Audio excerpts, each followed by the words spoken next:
guys, welcome back to my channel. My name is Gloria and thank you so much for clicking on today's video. Today I wanted to repot some of my Hoyas that I just bought from Crystal Star Nursery. If you haven't seen that video, I'll link that somewhere in the cards and you can take a look after this video. So yeah, I'm just gonna go ahead and get started, but before we do so, make sure you hit the subscribe button down below so you don't miss on any of my new videos. And yeah, let's go ahead and get started. So I think first off, I'll probably do I'll do an easy one. Let's do my Mani Prurensis, which is this one. I have my soil mix here. So let me show you guys. This is the soil mix that I use, which is mainly cacti soil from Miracle Grow, which is this one. I like how it's well draining, which is why I use this one. This one I pretty much finished the bag, and yeah, I just put it into this like container so that it's easier to, you know, scoop and mix up. And then I do about 2/3 of the cacti soil potting mix and then 1/3 of perlite, so it makes it a little bit more airy, more drainage, and Hoyas really like that. So if I had orchid bark, I would probably add that too, but you know, a girl's been on hunt for orchid bark and just cannot find it. So yeah, I'm just gonna remove it from the moss, and I see some algae growing on the top, that's why it's like green. Do I need to be closer? Okay. So yeah, like the moss is moist right now. I wouldn't say it's wet. And then I'll just try to, I don't know, take out some of the moss without breaking the roots. So you just kind of pick at it, and you have to be pretty careful.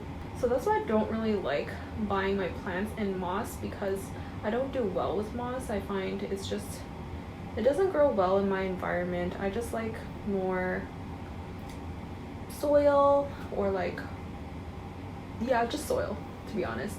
I mean, one day I would like to kind of transition to leca, but that day is not today. I'm kind of scared to transition some things in leca, just because I hear a lot of horror stories of, like, you know, a lot of people's plants dying. And yeah, if I'm doing okay with soil, why not continue it? I hear some people say that like dry moss is easier to remove off the roots, and then some people say wet moss is easier if you like put some soap in it, but I really don't want to put soap in the plant, you know? I mean, it's doing okay. I don't think I'm ripping any roots. But yeah, they really like packed in this moss.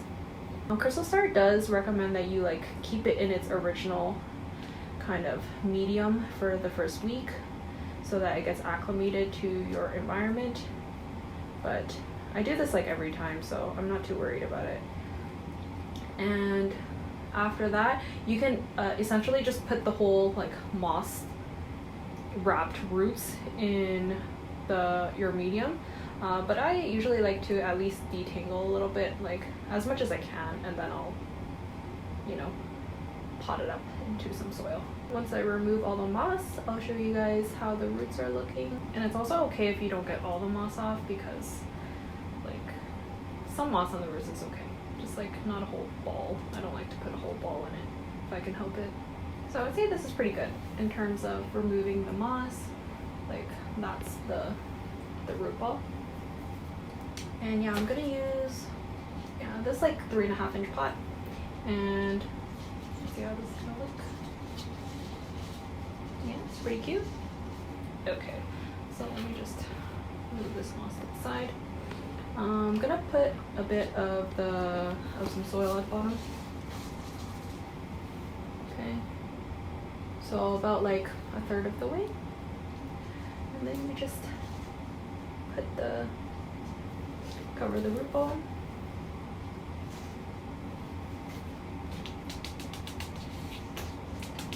I like to just tap the side of the pot to make sure there's no like air bubbles, you know. And yeah, I think that's looking pretty cute. Plant number 1 is done. Put that here. Let's do my Hamsoniae. So first I'm gonna remove the trellis. Untangle it.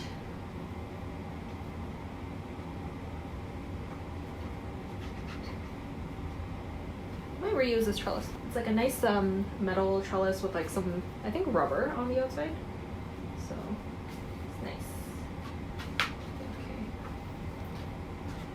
These are very cute little cups. It's good for propagation. Okay, so this one's more wet than the other one. But yeah, that was the first one was pretty easy. I'm pretty happy, and yeah, pretty much just gonna do the same thing, remove the moss. This one, the roots aren't looking as good. It's really stuck on the moss at the top, so I'm just gonna leave that. So that's how this one is looking. And yeah, it's good. I'm always so surprised at how much moss can actually come out. So I'm gonna move that to the side. Okay, my next pot. So another small 3.5 inch pots. So I might fill it up a little bit more. I want to put it more towards kind of like one end so that I can trellis this up.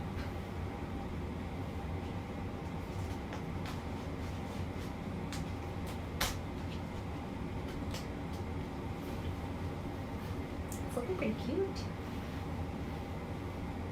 I'm trying not to make a mess. I feel like every time I'm potting, I get like so much soil on my ground, and then I have to vacuum.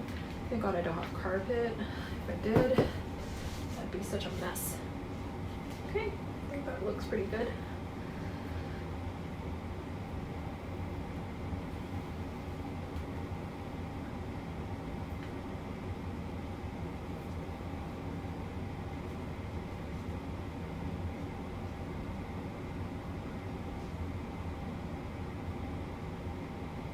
I feel like this one I don't even need a clip. Okay, so that one is Thompsonian. It's pretty cute. I like it. Okay, let's put this back here. So next I want to do my Parasitica splash. So this one is just one stem, so hopefully it's a little bit easier.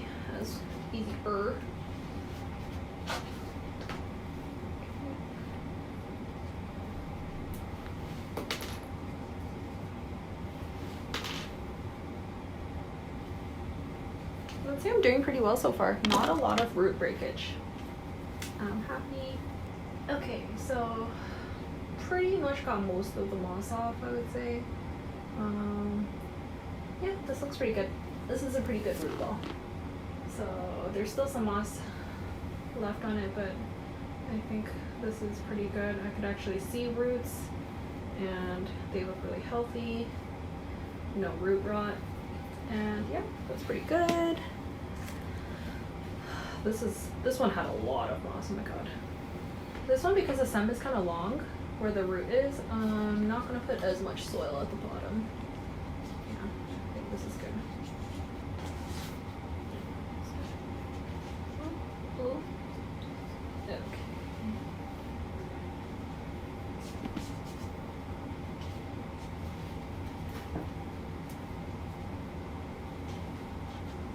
This one I think I need to clip it.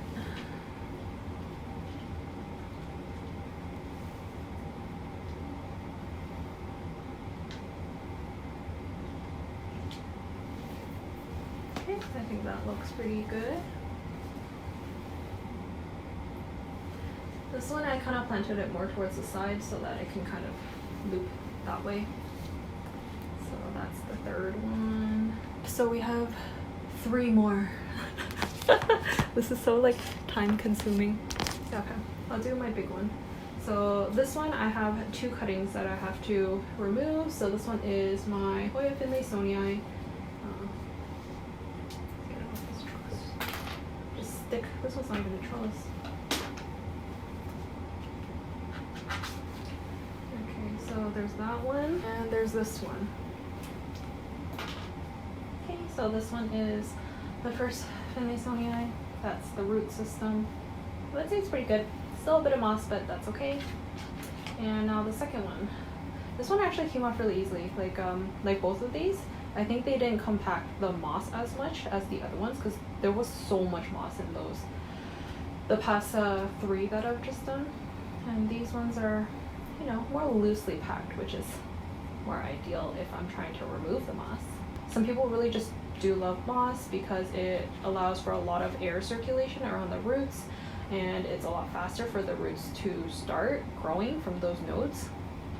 So all you have to do is pretty much cover the nodes in some wet sphagnum moss, and you keep it in a humid condition, and the roots will start growing really quickly. I like to do it in soil just because that way you don't have to transplant it afterwards and deal with removing moss out of the roots, especially if it gets really tangled, just because you can't keep plants in moss forever, you know? It's a kind of like a beginning step, and then after that it has to go into soil or leca or has some sort of nutrients, because moss doesn't have nutrients for your plants. If you keep the moss too wet, it's very easy to just like rot the roots. So it's kind of like a pros versus cons. So some people are totally for the moss, and then there's people like me who like soil. All my Hoyas, I do soil propagation, if that helps you guys out. So this one I'm gonna put into my bigger one. So this is a 4-inch pot, and it has the trellis already attached to the pot. I just took it out of my other Hoya. I think it was the Hoya rotundiflora, which originally came in this, but I took it off the trellis because I didn't really like how it looked on the trellis. But for the Finlaysonia, I think it would look really nice. So one on that side and one on this side. I feel like I should clip it. Put this all in.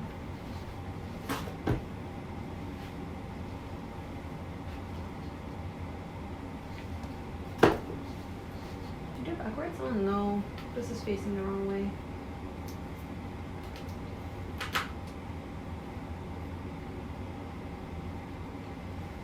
That looks pretty good. Okay, my last one is my Hoya Sunrise. One leaf casualty. I think I touched up there, what the heck. I can definitely see the hype with the whole Hoya Sunrise. I mean, it's really pretty, especially when it's sun stressed, because it gets that red color. Because not all Hoyas can get sun stressed. I feel like only some can. You probably have to research which ones do and which ones don't, and whether or not you like the sun stressed look, but it has really nice veining as well. And the leaves are really smooth, so not fuzzy at all. Not really hard leaves either, but I like more like fuzzier leaves and waxier leaves, but I have a few Hoyas that are more flimsy, I guess. Flimsy and smooth. This would be one of the flimsy and smooth ones. So after I pot up all these Hoyas, I will put them in my propagation box, which is like a little mini greenhouse. It's like an enclosed area. I bought one from IKEA that's like really cute. It's called the soccer greenhouse, I think. It was about like $20 Canadian, and I have 2 of those. So we'll see if all of these can fit into the one, because I already have some plants in there. I like it. It pushes out a lot more growth, initially at least. So I like to put all my new Hoyas in my propagation box, and then over time, you know, once I see that growth has started and it's doing well, I do take them out so that I can switch it out and put other Hoyas in. So recently I took out my Hoya pipicalyx, my Hoya carnosa compacta, so the Hindu rope, my Hoya numerarioides. That one is such a hard word to pronounce, I swear. Once they come out, they still continue growing, so you should see how much growth is on my Hoya pipicalyx. I know it's normally a fast grower, but when I initially bought it, it was just not growing at all. So I really thought that, you know, I was doing something wrong, and like all I had to do was just go in my propagation box, and now it's thriving. Okay, I think this is good enough.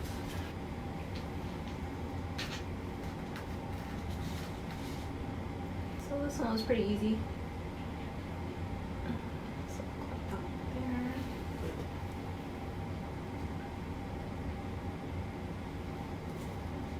You can't even see my face.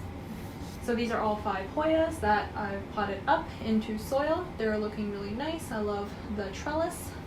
that I've used for each of the pots. And yeah, the only one that doesn't have a trellis is my Maniparensis, which is fine because it's, you know, growing up right. So yeah, I'm just gonna go ahead and water these, and I'll put them into my propagation box. And yeah, we're pretty much done with the video. You can barely see me just because there's so many plants. How do I? So I hope you guys enjoyed today's video. Make sure you hit the subscribe button down below so you don't miss out on any of my new videos. And yeah, thank you so much for watching, and I'll see you guys in the next one. Bye.